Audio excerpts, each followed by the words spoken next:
여러분 제가 질문 하나 드릴게요. 혹시 삶에는 언제나 부정적인 일과 긍정적인 것이 공존하죠. 그렇지 않습니까? 언제나 항상 부정적이거나 항상 긍정적일 수는 없습니다. 심지어는 매우 좋은 일이 막 발생할 때에도 인생에는 언제나 부정적인 일들이 있죠. 또는 인간관계에서 더욱더 많이 드러나는데, 누군가는 나에게 긍정적인 발언을 하거나 좋은 말을 해주고, 또는 누군가는 부정적인 말을 하거나 부정적인 피드백을 줍니다. 그럴 때 여러분 어떤 것에 영향을 더 많이 받으십니까? 대표적으로 누가 나에게 칭찬하는 게 오래 가나요? 욕하는 게 오래 가나요? 그렇죠. 욕하는 게 오래 가죠. 칭찬하면 잠깐 그렇지, 기뻐요. 욕하면 잠깐이 아니라 오래 화나요. 그리고 마음속에 이를 부들부들 갈죠. 쟤를 내가 어떻게 해야 되는데. 그렇죠? 네. 쟤를 어떻게 해야겠는데. 그때는 내 삶에 아무리 감사한 일이 많이 있어도 들리지 않습니다. 그것 때문에 내 인생이 불행해지는 것 같아요. 심지어는 나와 그렇게 크게 상관없는 사람이 나에게 그렇게 얘기한다 해도 내 삶이 좀 망가지는 것 같은 느낌이 들 때도 있습니다. 여러분 혹시 화를 낼 때는 어떻습니까? 화를 내면 내 기분이 화냈으니까 깔끔해 이렇게 되시던가요? 아니면 화를 내면 더 화가 나시던가요? 그리고 막 스트레스가 엄청 올라가서 제가 이제 아이들을 대할 때 그런 느낌을 많이 받습니다. 막 화를 내고 혼내고 제가 막 제 분노를 표출한 다음에 그 이어서 곧바로 마음이 가라앉아야 되는데 잘 안 가라앉는 모습을 발견하게 됩니다. 제가 이렇게 감정적인 사람이 아닌데도 불구하고 그렇더라고요. 여러분 오늘 본문 속에서는 긍정적인 모습과 부정적인 모습을 그대로 직면했던 바울과 바나바의 모습, 그리고 그들을 따랐던 제자들의 모습을 이야기하고 있습니다. 그런데 성경을 놓고 보면은 조금 맥락이 이상해 보일 수 있어요. 왜냐하면 결론적으로 봤을 때는 사역이 좀 실패한 것 같고 쫓겨나는 건데 왜 사람들이 기뻐하지? 를 발견하게 됩니다. 오늘 본문은 사실 어떤 부정적인 현상에 대해서 어떤 모습으로 견뎌나가냐에 대한 본문이 아닙니다. 그런데 결론적으로 그들이 바른 믿음을 가졌더니 그들의 인생에서 하나님께서 너 이렇게 살면 실패할 거야 라고 이야기하셨던 모습을 자연스럽게 피하게 되더라는 거예요. 그들이 의식하지 않았습니다. 근데 아마 믿음을 형성하지 않았다면 이런 일이 발생했을 때 보통 우리가 여러분 좋은 일과 나쁜 일이 있을 때 나쁜 일에 좀 더 집중하게 되는 경향성이 우리는 있지 않습니까? 그 누군가에게 부정적인 피드백을 들었을 때 그 부정적인 말에 조금 더 집중하는 경향성이 우리는 있습니다. 그런데 그럼에도 불구하고 이것을 자연스럽게 피해서 조금 더 긍정적인 방향으로 흘러가는 모습을 오늘 본문 속에서 우리는 발견할 수 있습니다. 왜 그렇게 됐을까요? 그리고 그것을 통해서 우리는 그 과정을 통해서 온전하게 복음에 반응하는 법, 그리고 믿음으로 살아가는 법, 이것에 대해서 좀 고민해 봤으면 좋겠습니다. 왜냐하면 그 방법이 하나님이 우리에게 주신 선물을 누리는 방법이거든요. 여러분 모두는 다 하나님이 주신 선물을 누리고 있습니다. 다 누리고 있어요. 안 누리시는 분은 아무도 없습니다. 좀 많이 누리고 덜 누리고의 차이가 있는 것이죠. 그런데 하나님께서 주신 선물을 온전히 누리기 위해서는 하나님은 우리에게 무엇을 하셨는지를 좀 알 필요성이 있습니다. 그리고 그것을 온전히 받아들여서 나에게 적용해야 됩니다. 그랬을 때 더 풍성히 누릴 수 있습니다. 심지어 돈을 쓸 때도 더 풍성히 누릴 수 있습니다. 오늘은 그 과정을 한번 살펴봤으면 좋겠습니다. 바울은 하나님께서 예수님을 통해 하신 일을 전했습니다. 예수께서 무엇을 하셨는가? 그리고 예수께서 죽으시고 부활하신 일이 도대체 어떤 의미가 있는가? 마지막으로 그것을 거절하게 된다면 어떤 모습이 현상이 나타날 것인가, 이에 대해서 바울은 지난주까지 전했습니다. 그리고 오늘 본문을 통해서 바울이 전한 말씀을 듣고 몇몇 사람들이 온전하게 반응한 모습을 처음 보여주고 있습니다. 42절에 이렇게 얘기하고 있죠. 그들이 회당에서 나올 때에 사람들은 다음 안식일에도 이런 말씀을 해달라고 청하였다. 여러분, 우리가 이 말씀을 놓고 봤을 때는 이들이 회개했는지 회개하지 않았는지 아무도 알 수 없습니다. 아무도 알 수 없어요. 다만 이들이 보인, 성경 근거로 얘기했을 때 이들이 보인 것은 긍정적인 호기심이었어요. 긍정적인 호기심. 그것을 되도록이면 수용하려고 하고 알려고 하는 호기심이었습니다. 여러분, 우리는 그동안 믿음을 얻는 과정 또는 회개하고 그리스도인이 되는 과정을 단회적이라고 생각했어요. 한 번 벌어지는 일이라고 생각해 왔습니다. 네, 저는 개인적으로는 제가 개혁주의 목사라고 생각하거든요. 저의 정체성은 개혁주의 목사예요. 이것이 뭐 어떤 차이가 있냐 이렇게 말씀하시면 굉장히 긴 설명이 필요하지만, 그래서 제가 생각보다 그래도 설교할 때 조직신학 책을 이렇게 막 들여다 봅니다. 내 설교가 혹시 교리에서 벗어나질 않는지. 여러분, 정말로 우리 교단, 개혁주의 그리고 정말 보수적 교단에서도 믿음이 단회적으로 얻는 것이라고 얘기했을까요? 그런 사람이 있고 아닌 사람이 있습니다.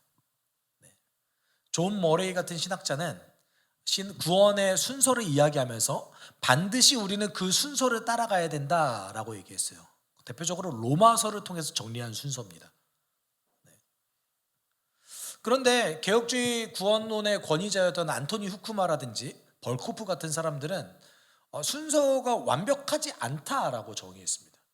왜냐하면 로마서가 구원을 받는 사람들의 순서를 기록하기 위해서 적은 게 아니거든요.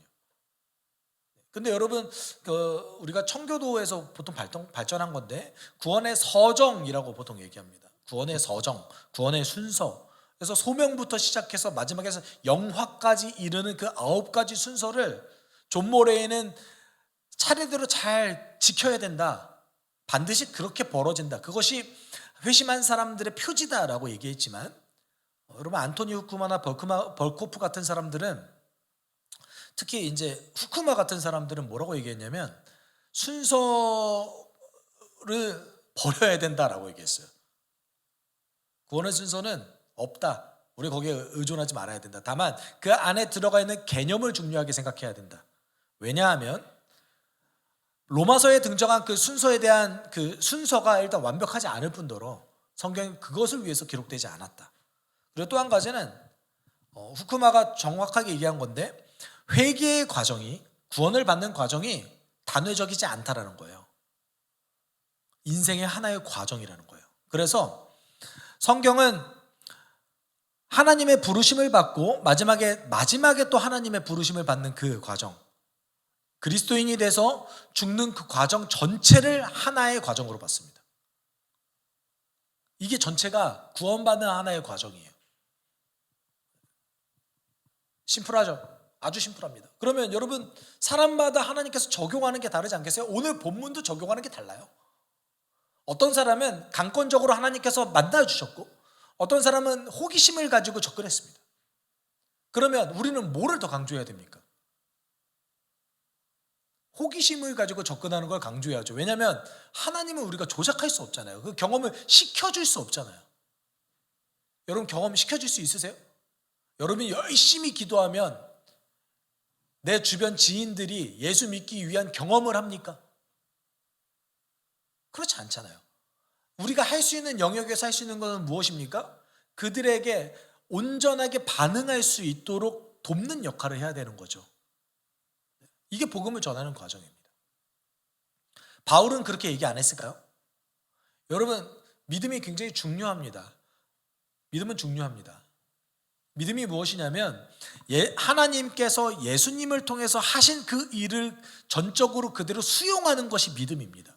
근데 여러분, 솔직히 생각해 보십시오. 여러분이 하나님께서 우리에게 하신 일, 그것들에 대해서 대체적으로 수용할지라도 모든 것을 다 수용하진 않아요. 처음부터. 첫 번째는 모든 것을 다 알 수 없습니다. 그리고 두 번째는 알더라도 때로는 이게 수용이 안 되는 것들도 있습니다. 그렇지 않으세요? 그렇잖아요. 처음부터 우리가 그것이 다 수용이 됐다면 우린 다 스데반처럼 살 수 있겠죠. 우린 다 바울처럼 살 수 있겠죠. 근데 그렇지 않지 않습니까? 그래서 믿음을 얻는 것 전적으로 수용해가는 과정은 사실 굉장히 인생에 천천히 가면서 과정적으로 얻어지는 것입니다. 바울도 이것을 굉장히 강조했습니다. 여러분, 믿음을 어떻게 얻을 수 있습니까? 바울이 얘기했을까요? 안 했을까요? 그게 내가 얻을 수 있는 겁니까? 하나님이 주시는 거 아니에요? 아니요. 바울 뭐라고 얘기했냐면 이렇게 얘기했습니다. 같이 볼까요?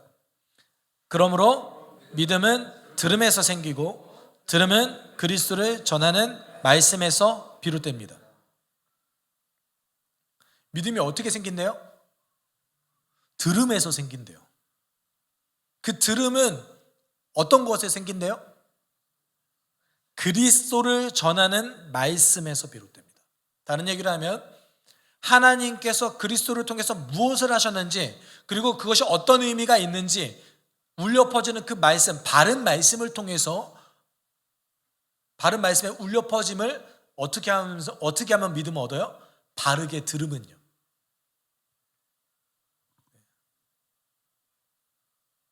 바르게 들으면 얻는데요. 그런 의미에서 여러분, 믿음을 얻는 가장 첫 번째 순서가 있다면, 시작이 있다면 그것이 무엇일까요? 긍정적인 호기심이에요. 알고 싶다. 저것이 내 인생을 설명해 주는 것과 같다. 이 복음을 들었던 비시디아 안디옥 회당에 있는 사람들은 그런 호기심이 있었습니다. 그래서 회중이 흩어진 뒤에도 유대 사람들과 경건한 개종자들이 바울과 바나바를 많이 따랐다. 바울과 바나바는 그들에게 말을 걸면서 늘 하나님의 은혜에 머물러 있으라고 권하였다라고 얘기합니다. 여러분, 그들이 회당에서 모든 예배를 드리고 흩어진 뒤에도 그들은 호기심을 가져서 계속해서 바나바와 바울에게 예수 그리스도에 대해서 알려달라고 했습니다. 알려달라고 했죠. 그리고 아마 바울과 바나바는 굉장히 기쁨으로 그들에게 세세하게 자세히 계속 알려줬을 겁니다. 그냥 단지 우리 다음 안식일에도 이걸 알려주십시오, 여기서 끝난 것이 아니라 그 일주일의 시간 동안, 7일의 시간 동안에도 바울과 바나바를 통해서 계속해서 복음의 그 하나님의 말씀, 주의 말씀, 그리스도로부터 비롯된 그 말씀을 들었을 겁니다. 바울이 선언했잖아요. 이렇게 온전히 들었을 때에 모든 사람의 믿음이 생기는 건 아니겠죠. 모든 사람의 믿음이 생기지 않습니다. 여러분, 이 구원의 과정은 사람마다 달라요. 어떤 사람은 여기서 여기까지 오는데 굉장히 오랜 시간이 걸릴 수 있습니다. 아주 힘들게 고생길을 하면서 조금씩 여기까지 오는 게 너무나 죽도록 힘들 수도 있습니다. 어떤 사람은 발을 한 발자국 떼는 것조차 굉장히 어렵고 힘들 수도 있습니다. 왜냐하면 각자의 사정과 환경이 다르잖아요. 근데 어떤 사람은 여기서부터 여기까지 가는 게 너무 쉬워요. 대부분 어떤 분들일까요? 부모님이 본받을 만한 그리스도인일 때 그런 일들이 많이 벌어집니다. 여러분, 그렇다고 자책하지 마십시오. 내가 본받을 만한 그리스도인이 아닌가? 그렇게. 네. 대체적으로 그렇다는 거예요. 안 그런 경우도 있어요. 여러분 탓이 아니에요. 조나단 에드워즈의 셋째 아들도 조나단 에드워즈가 55세에 죽기 전까지 회심하지 않았습니다. 조나단 에드워즈가 자기의 글 속에서 계속해서 적었어요. 그거를.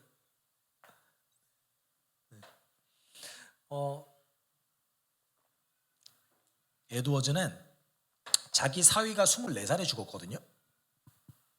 조나단 에드워즈의 사위가 데이비드 브레이너드라는 사람입니다. 데이비드 브레이너드의 일기가 굉장히 유명한 경건 도서예요. 아주 중요하고 좋은 도서입니다. 짧아요. 저는 개인적으로 데이비드 브레이너드의 일기 여러분 다 읽으셨으면 좋겠는데 하루는 있습니다.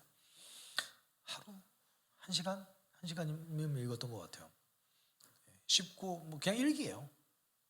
근데 그 데이비드 브레이너드가 죽은 것보다 자기 아들이 회심하지 않은 걸 더 슬퍼했어요. 둘 다 슬픈 일이죠. 근데 그 자기의 가장 사랑하는 사위, 그 사위가 선교를 하다가 죽은 것보다 그걸 더 슬퍼했어요. 여러분, 모든 사람의 그 과정적인 그 구원의 어떤 성장은 모두가 다 다릅니다. 목회자의 역할은 무엇일까요? 그거를 판단하는 것이죠. 그러니까 누군가를 뭐 판단하고 정죄하려는 의도가 아니라 돕기 위해서. 어떤 분은 빨리 가야 돼요. 어떤 분은 정말 이렇게 수월하게 계속해서 성장해야 돼요. 그러면은 목회자는 이렇게 얘기하죠. 왜 이렇게 성장이 더디죠? 푸시할 수 있겠죠. 근데 어떤 분들은 끊임없이 기다리면서 이렇게 케어해줘야 되는 분들이 있습니다.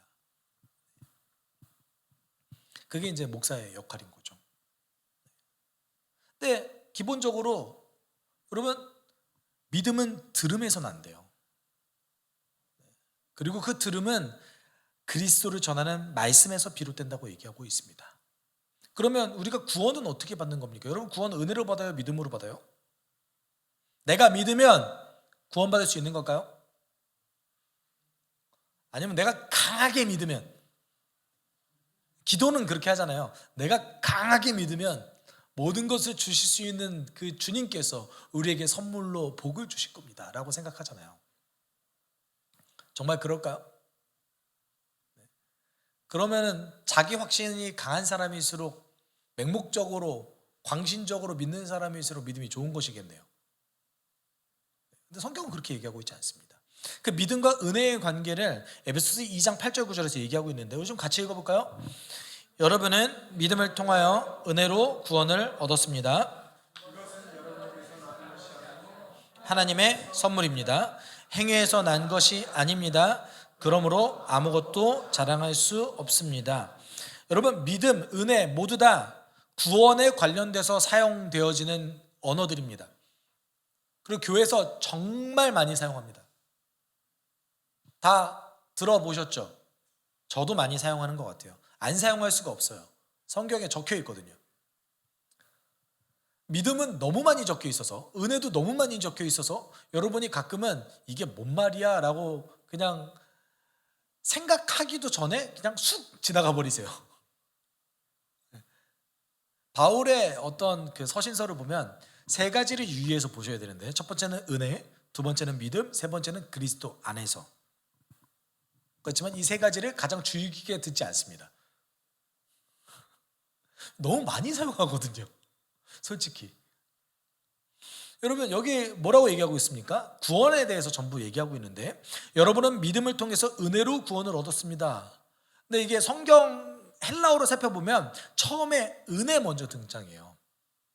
은혜 때문에 은혜에 의해서 당신은 믿음을 통해 구원을 얻었습니다. 그러니까 믿음은 하나님께서 사용하는 도구적인 측면이고 정확하게 구원은 뭘로 얻었다는 거예요? By grace. 영어로 번역하면 by예요. 은혜로 구원 얻는 거죠. 다른 얘기로 하면 하나님께서 은혜는 하나님께서 그리스도를 통해서 우리에게 하신 일이 은혜입니다. 하나님께서 예수님을 통해 우리에게 하신 그 일이 은혜예요. 믿음은 그것을 받아들이는 나의 전적인 수용을 뜻합니다. 그러면 구원에 대해서 얘기할 때 은혜로 우리가 구원을 얻었잖아요. 그럼 구원은 누가 해주시는 거예요? 하나님이 해주시는 거예요. 그럼 믿음은 어떤 측면일까요? 그 구원을 선물로서 누리는 측면에서 강조하는 것이 믿음입니다. 여러분 수학 공식이 있습니다. 수학 공식 그냥 있어요. 이 수학 공식이 여러분 우리가 수학 공식을 사용할 때 저도 수학 싫어하지만 야, 이게 진짠가? 라고 의심하면서 하지 않으시잖아요. 이거는 작동한다라고 믿잖아요. 그렇죠. 그리고 그걸 어떻게 해요? 사용하죠. 이건 있어 라고 믿으면서 사용하지 않으면 어떤 일이 벌어져요? 수학을 못 풀죠. 왜 신앙은 이렇게 생각하지 않으시죠? 마찬가지입니다. 하나님께서 예수를 통해서 우리에게 이미 다 하셨어요. 모든 걸 다 하셨대요. 마침표를 찍으셨대요. 너희 담대하라. 내가 세상을 이겼노라.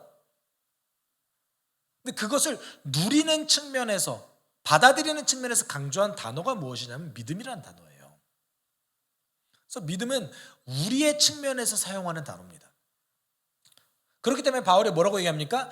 이것이 하나님의 선물이래요. 이것이 여러분에게서 난 것이 아니요 하나님의 선물입니다. 이것이라는 이 그 대명사가 중성형이에요. 그 앞에 나오는 명사들 전부 다 여성형이거든요. 그러면은 앞에 나오는 명사를 받는다는 얘기가 아니라 전체 센텐스를 받는다는 얘기예요. 그러니까 다른 얘기로 하면 앞에 있는 문장 전체, 구원의 모든 과정이 하나님의 선물이래요. 근데 선물은 거절할 수도 있어요. 믿음이 선물을 거절하는 것과 받아들이는 것의 영역이라는 거예요. 앞서 말씀드렸듯이 믿음은 어디에 시작합니까? 긍정적인 호기심 그리고 바른 말씀을 듣는 것에서 시작합니다. 당연히 한 번 딱 듣고 설득됐어, 끝났어, 끝. 이게 있을 수 없죠. 혹시 이런 일이 벌어진다 하더라도 그 다음 과정이 또 있습니다. 그렇잖아요. 여러분 여기 대부분의 분들이 경험적으로 예수님을 받아들이셨잖아요. 예수님, 우리가 얘기하는 예수님 만났다. 그때 많이 우셨죠. 그때 많이 눈물 흘리셨잖아요. 회개하셨잖아요. 그 다음에는 그 과정이 없습니까? 그 다음에 어떻게 해야 되죠? 말씀을 들어야 되죠. 그리고 믿음을 형성해야 되죠. 이 과정이 없으면 우리는 건강한 그리스도인으로 자라날 수 없습니다. 밤낮 예배 때 와서 우는 것만 연습합니다. 우는 거 좋아요. 저도 많이 울어요. 그런데 믿음은 들음에서 난다고요. 이 믿음은 하나님의 선물을 누리는 거라고요. 그래서 바울이 뭐라고 얘기합니까? 행위에서 난 것이 아니니 그러므로 아무도 자랑할 수 없습니다. 아무도 자랑할 수 없대요. 내가 믿음이 좋아요. 저는 다 전적으로 수용할 수 있어요. 이걸 왜 자랑합니까? 하나님이 하신 거 그냥 내가 받는 건데. 선물 받은 사람이 자랑할 게 뭐 있습니까? 너무 좋은 선물 받았다고 이렇게 자랑하는 거, 이거를 우리는 복음 전도라고 얘기합니다. 여러분, 우리가 좋은 선물 받았을 때 남들한테 이렇게 과시하는 것은 밉상이지만, 내가 너무 하나님께 좋은 선물을 받아서 누군가에게 과시하는 것을 우리는 전도라고 얘기해요. 좋으니까 전하는 거잖아요. 이상하죠? 목사가 하나님 얘기하는 거는 어색하지 않으시잖아요. 그렇죠? 안 믿는 분들도 목사가 하나님 얘기하는 거에 대해서 어색하지 않으시더라고요. 왜냐하면 목사니까. 그리스도인이 하나님 얘기하는 걸 왜 이렇게 어색해 하세요? 이런 걸 좀 많이 발견하게 됩니다.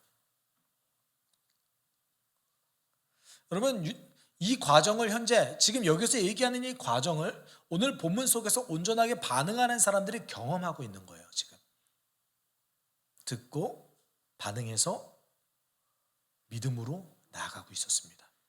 그런데 모든 사람이 그랬을까요? 바울도 로마서 1장 10장 17절 전에 16절에서 모든 사람이 복음을 받아들이는 것은 아닙니다. 그러므로 믿음은 들음에서 납니다. 이렇게 얘기한 거거든요. 모든 사람이 다 올바르게 반응하지 않았습니다. 이렇게 반응했죠. 유대 사람들이 그 무리를 보고 시기심으로 가득 차서 바울과 바나바가 한 말을 반박하고 비방하였다. 여러분, 여기서 비방했다라는 단어가 하나님을 향해서 쓰여졌을 때, 그러면 하나님을 향해서 쓰여지면 어떻게 표현할 수 있겠어요? 하나님을 비방했다가 되잖아요. 그렇죠? 이게 성경에서 어떻게 번역되어지냐면 신성모독했다라고 번역되어집니다. 이 비방했다라는 단어가 하나님을 향해서 쓰여지면 신성모독했다라는 단어가 돼요. 예를 들어서 열왕기하 19장 6절에서 히스기야 왕에게 이사야가 아시리아 사람들이 하나님을 모독합니다라고 얘기했을 때 사용했던 단어가 이 단어입니다. 그래서 성경학자들이 45절을 보면서 뭐라고 얘기하냐면 바울과 바나바를 시기해서 사람들이 신성을 모독했다고 비방한 거예요. 신성 모독으로 몰아붙인 거예요. 근데 이것이 어떤 그 율법 체계에 의한 뭐 신학적인 토론과 사색을 통해서 이루어진 것이 아니라 뭐 때문에 신성 모독으로 몰아붙인 거예요? 시기심 때문에. 그럼 신성 모독으로 몰아붙이면 어떤 현상이 벌어지겠어요? 유대인들이 너무나 싫어할 거 아니에요. 자, 생각해 보시면 유대인들은 무조건 회당 중심으로 공동체, 사회 커뮤니티를 형성했습니다. 근데 바울과 바나바는 외부인이잖아요. 그러면 회당 중심에 있던 유대 지도자들이 바울과 바나바가 전한 말씀이 저거 신성 모독이야 라고 얘기한다면 여러분 그 안에 있었던 유대인들이 뭐라고 생각하겠어요? 내가 저 말에 조금 끌린다 할지라도 긍정적인 호기심이 있었다 할지라도 나의 삶을 위해서 반대하지 않겠어요? 이걸 노린 거죠. 여러분 이 과정을 기억하셔야 46절 47절이 해석이 됩니다. 왜 갑자기 바울과 바나바가 나 이방인으로 갈래 이런 얘기를 하는 이유가 여기에 있는 거예요. 그러니까 유대인들 대다수가 거절했다고 보셔야 되는 겁니다. 그래서 46절에 우리 같이 읽어볼까요? 그러나 바울과 바나바는 담대하게 말하였다.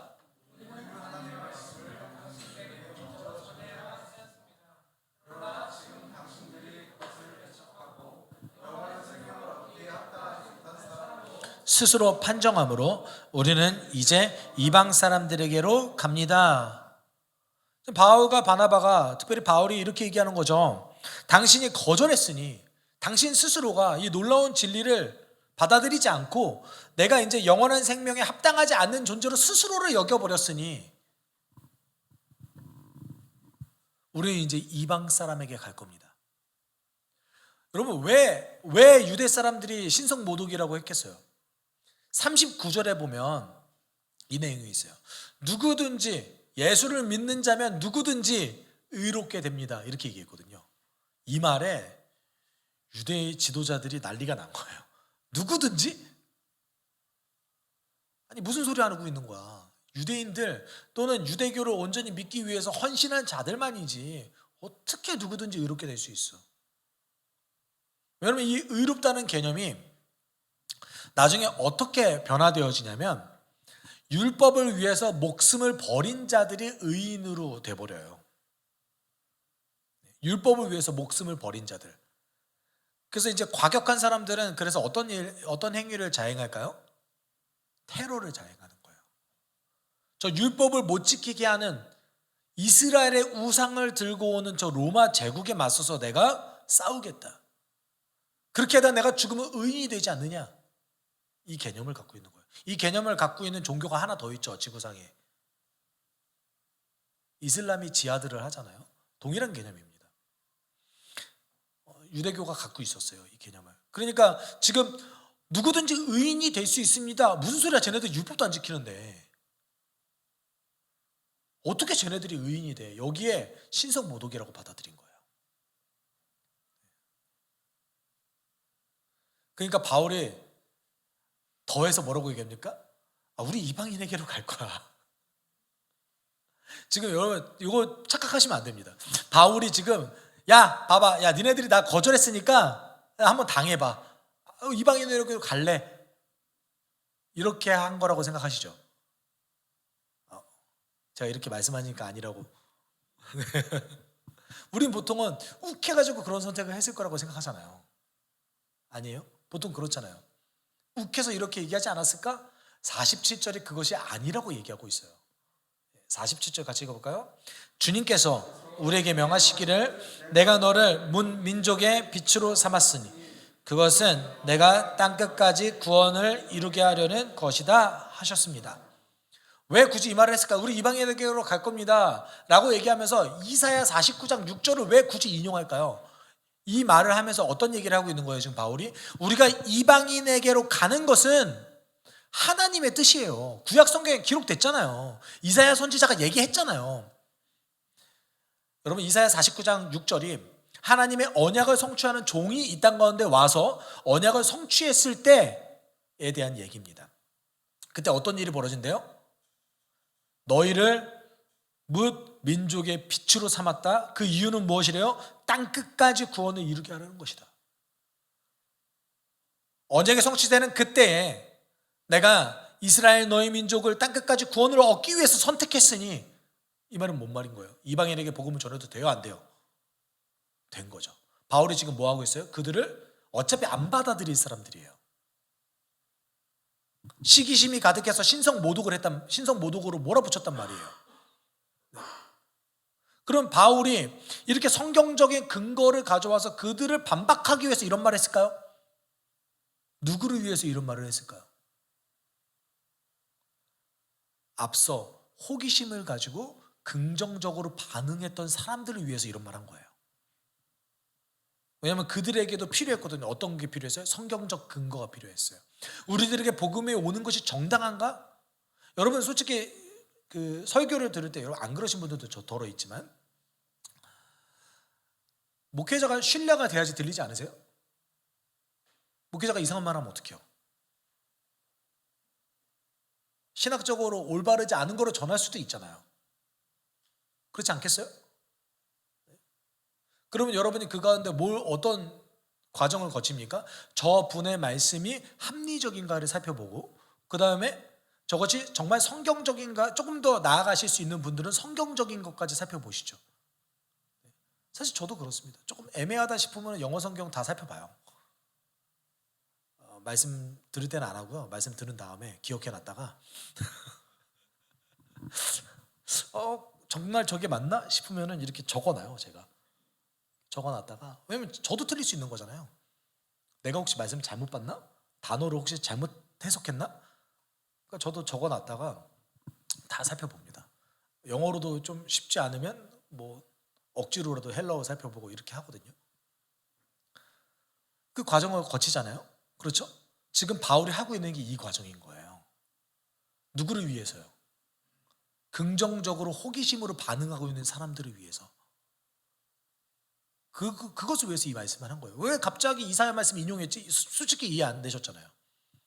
저도 처음에 해석할 때 왜 갑자기 여기서 인용을 하지?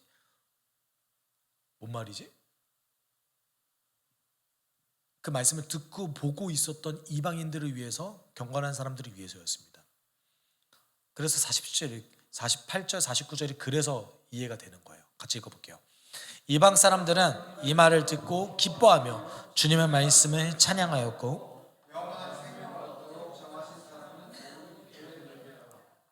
이렇게 해서 주님의 말씀이 그 온 지방에 퍼져 나갔다. 맥락이 이렇게 이해가 되잖아요. 이제 그거를 듣고 있었던 이방 사람들, 아직 유대교로 개종하지 않은 사람들, 이것은 할례를 받지 않은 사람들의 얘기예요. 유대교로 개종하지 않은 사람들, 그 이방 사람들이 이 말을 듣고 너무 기뻐했어요. 너무 기뻐했어요. 그리고 그 과정 가운데 바울이 그렇게 행동했던 그 과정 가운데 하나님이 더 특별한 은혜를 부어주시는데, 그것이 무엇입니까? 영원한 생명을 얻도록 정하신 사람은 모두 믿게 되었대요. 이런 표현이 사도행전에 잘 등장하지 않아요. 원래는 사도들은 계속해서 회개하십시오, 반응하십시오, 그렇게 살아내십시오 라고 이렇게 얘기합니다. 그런데 하나님이 이 사람을 콕 집어서 이 사람 믿게 해주셨어요, 이런 얘기 거의 안 나옵니다. 바울만 나와요. 그런데 오늘 이 일이 벌어졌어요. 왜 그랬을까요? 하나님이 바울의 그 모습을 사용하신 거죠. 우리 같았으면 복음을 전했습니다. 처음에는 긍정적이게 반응했던 사람들이 갑자기 그 유대 지도자들의 말을 듣고 공격자로 다 변해서 바울을 계속해서 공격합니다. 여러분 같았으면 어떤 선택을 하겠습니까? 여러분 솔직히 말하면서 부정적이게 더 보이지 않으세요? 내가 이렇게까지, 여러분 비시디아 안디옥을 오기 위해서 바울이 무슨 고생을 했습니까? 풍토병을, 말라리아에 걸려가지고 죽을 똥살똥하면서 그것을 건넜는데, 그곳에 가가지고 복음을 전했습니다. 복음을 전했더니 사람들이 받아들이는 것 같으면서 갑자기 다 거절해버려요. 좌절하지 않겠어요? 저였으면 예수께서 그런 표현을 쓰셨잖아요. 슬피 울며 이를 갈리라. 와, 저였으면 슬피 울며 이를 가면서 속으로 정말 앞으로 넘어져도 뒤로 넘어져도 코가 깨져라 막 이러면서 너무나 분노가 가득 차고 슬프고 절망에 가득 차지 않겠어요? 근데 바울은 뭘 봤어요? 그 가운데서 긍정적으로 반응하는 사람들을 더 우선적으로 봤다라는 거예요. 좌절하지 않고 부정적인 것에 영향을 받지 않고. 왜 바울이 그렇게 할 수 있었겠어요? 그것도 믿음으로 선물을 받아들였기 때문에 가능한 거예요.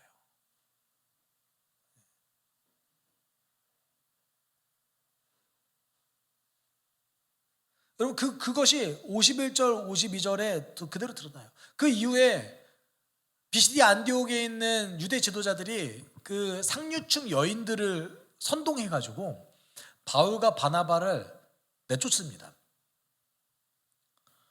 당시 요세푸스의 기록에 의하면 상류층 여인들이, 당시 로마 제국의 상류층 여인들이 유대교에 굉장히 매력을 많이 느꼈다고 그래요. 그리고 그 기록들이 굉장히 많이 남았어요. 비문에도 남았고요. 많이 남았습니다. 그 상류층 여인들을 이용해서 바울과 바나바를 쫓아냈어요. 그리고 여러분 솔직히 말하면 비시디아 안디옥 사역은 실패한 거죠.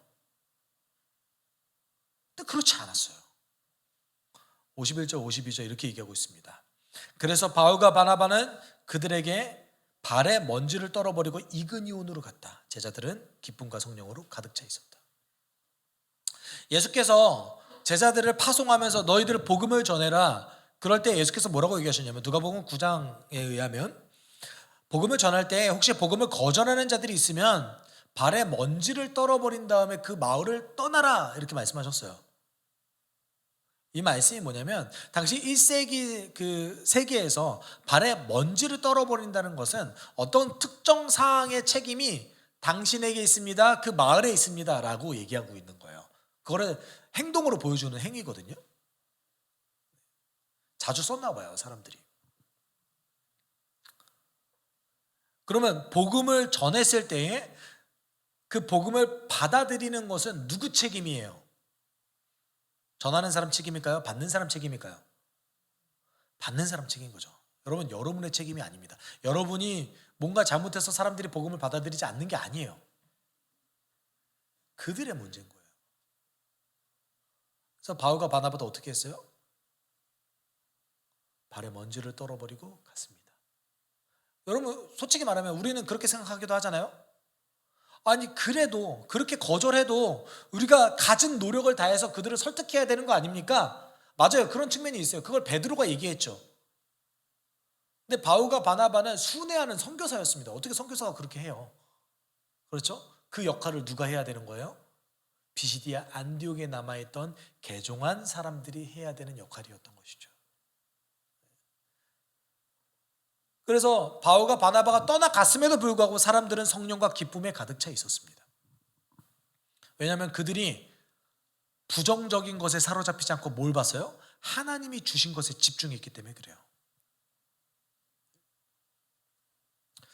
여러분 오늘 본문은 하나님께서 바울과 바나바라는 사람을 어떻게 이용하시는지를 보여주고 있습니다. 그리고 그들은 굉장히 부정적인 피드백에 부정적인 반응에 직면했지만 그것을 굉장히 성경적으로 지혜롭게 극복하는 모습을 보여주고 있습니다. 그 모든 과정이 믿음에 관련된 과정입니다. 믿음이란 그런 것입니다. 여러분 우리가 믿음으로 살기 위해서 예수께서 남기신 말씀이 있죠. 그것이 무엇일까요? 누가복음 8장 15절입니다. 같이 읽어볼까요? 그리고 좋은 땅에 떨어진 것은 바르고 착한 마음으로 말씀을 듣고 그것을 굳게 간직하여 견디는 가운데 열매 맺는 사람들입니다. 여러분 이것이 믿음으로 살아내는 태도입니다. 바르고 착한 마음으로 듣고 간직하여서 견디는 것. 이게 뭐예요? 믿음으로 사는 것. 고린도후서 5장 7절에 얘기하는 우리는 믿음으로 살아가지 보이는 것으로 살아가지 아니합니다 라는 의미입니다. 우리가 보이는 것으로 살아갔다면, 보이는 현상에만 집중했다면 바울과 바나바는 좌절했을 겁니다. 그리고 바울과 바나바를 통해서 복음을 들었던 사람도 복음을 금방 놓쳐버렸을 겁니다. 그렇지 않았다는 거예요. 왜냐고요? 그들은 바르고 착한 마음으로 들었고 그것을 간직했기 때문에 그렇습니다. 여러분, 우리는 때로는 너무 피곤해서 말씀이 귀에 들어오지 않을 때도 있고요, 때로는 고통과 시련 때문에 말씀을 간직하지 못하고 잃어버릴 때도 있습니다. 너무나 고통스러우면 아무 생각도 안 들 때도 많잖아요. 때로는 우리의 삶에 있는 그 불안, 쾌락, 재물에 대한 욕심 때문에 말씀을 포기하고 잃어버린 경우도 많이 있습니다. 그런 일들이 계속해서 벌어지는 이유는 무엇입니까? 우리가 믿음으로 살아가지 않고 현상에 집중하기 때문에 그렇습니다. 이것은 어떤 길입니까? 반드시 실패하는 방법입니다. 여러분, 눈앞에 보이는 것에 집중하지 마십시오. 여러분, 우리 인생도 그렇잖아요. 부정적인 것에 집중하면 우리 인생이 망가집니다. 너무 많잖아요. 여러분, 요새 부정적인 소식이 너무 많잖아요. 뉴스 보면은 대부분이 부정적인 소식이잖아요. 긍정적인 소식 별로 없잖아요. 그것이 자극적이니까요. 그렇게 해야 시청률도 더 잘 나오니까요. 그런데 예수께서는 우리에게 뭐라고 말씀하셨어요? 그 진리를 바르고 착한 마음으로 듣고 간직하고 견딜 때 우리는 믿음으로 살 수 있다라고 얘기하고 있습니다. 우리 좀 같이 기도했으면 좋겠습니다. 우리가 함께 기도할 때, 하나님, 우리는 눈에 보이는 것에 집중할 수밖에 없는 사람들입니다. 우리는 그럴 수밖에 없습니다. 우리가 기억해야 될 것은 그렇기 때문에 예수께서 오셨다라는 것을 우리가 계속해서 인식하고 믿음으로 주장할 수 있게 주님 도와주십시오. 내가 연약하기 때문에, 내 힘으로 할 수 없기 때문에 예수께서 오셨다라는 것을 우리가 인정하고 받아들여서 당신께서 말씀하셨던 그 말씀들을 착한 마음으로 듣고 간직하여 견딜 수 있는 한 주가 될 수 있게 주님 도와주십시오. 믿음으로 살게 하여 주십시오. 우리가 함께 기도하도록 하겠습니다. 사랑 많으신 하나님 아버지, 인도하여 주십시오. 우리에게 도와주십시오. 주님, 바르고 착한 마음으로 듣고 간직하여 견디는 자들이 좋은 열매를 맺는 자들이라고 당신 말씀하셨습니다. 우리가 이렇게 살아가길 소망합니다. 우리가 이렇게 믿음으로 주장하길 소망합니다. 우리 인생을 그렇게 하나님 당신께서 주신 그 마음으로 살아가길 소망하오니 하나님 우리를 받아주시옵소서. 하나님 우리를 주님께로 나아갈 수 있게 우리에게 힘과 능력을 부어주십시오. 하나님, 믿음은 들음에서 난다고 했습니다. 하나님, 구원을 우리에게 주셨사오니 당신께서 놀라운 선물을 그 은혜로서 주셨사오니 하나님 우리가 그것을 선물로 인정하고 받아들여서 바르고 착한 마음으로 받고 견디고 하나님 간직할 수 있는 자들 될 수 있게 주님 도와주십시오. 한 주에 우리의 삶이 고단합니다. 한 주에 우리의 삶이 보이는 것 때문에 현혹됩니다. 걱정거리가 지나치게 많습니다. 우리를 온전히 살아가지 못하게 만드는 것들도 너무나 많습니다. 하지만 그럴 때에 하나님 즐거움에 사로잡힐 때에, 불안에 사로잡힐 때에, 하나님 재물의 욕심 때문에 당신을 온전히 보지 못할 그때에, 나 자신을 직면하지 못할 그때에 예수께서 우리에게 오셨다는 것을 기억하고 하나님 우리 자신을 직면하며 나아갈 수 있게 주님 도와주십시오. 긍정적 호기심을 가질 수 있게 하여 주십시오. 인도해 주시면 감사합니다. 사랑이 많으신 하나님 아버지, 우리가 긍정적 호기심을 가지고 당신의 진리를 들을 수 있게 하여 주십시오. 믿음은 들음에서 난다고 하셨습니다. 우리가 바르고 착한 마음으로 나의 오늘의 삶에 당신의 말씀을 듣고 굳게 간직하여서 견디면서 열매 맺을 수 있는 삶을 살아갈 수 있게 하여 주십시오. 우리가 다음 주 이 시간에 만났을 때에 한 주 동안 당신께서 주신 그 선물로 믿음으로 온전히 누렸노라라고 간증할 수 있는 우리 될 수 있게 주님 인도하여 주십시오. 모든 것 감사드리며 거룩하신 예수 그리스도의 이름으로 기도드립니다. 아멘. 주 예수 그리스도의 은혜와 하나님의 사랑과 성령의 교통하심이 주의 말씀을 듣고 간직하여 한 주 동안 견디기를 소망하는 우리 숲속교회 성도들의 삶 가운데 함께 있을지어다. 아멘.